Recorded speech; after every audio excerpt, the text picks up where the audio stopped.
নাটালির খুব খিদে পেয়েছিল, তাই সে দুপুরের খাবার খেতে গিয়েছিল। তিনি তার মধ্যাহ্নভোজন নিতে ফুড রেফ্রিজারেটরের কাছে এসেছিলেন।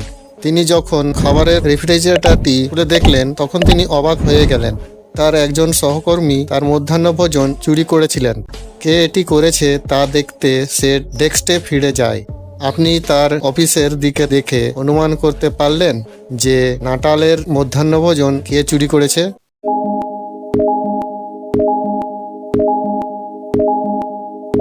এ বর্তমানে খাচ্ছে। বি একটি ফোন কলে ব্যস্ত এবং প্রচুর কফি খাচ্ছে। সি বাইরে থেকে কিছু অর্ডার করেছে। ডি একমাত্র ইতিমধ্যে তার মধ্যাহ্নভোজন শেষ করেছে। তাহলে ডি চুরি করেছে। যদি আপনি গল্পগুলো পছন্দ করেন তো দয়া করে লাইক, সাবস্ক্রাইব করুন আর বেল আইকনটি প্রেস করবেন।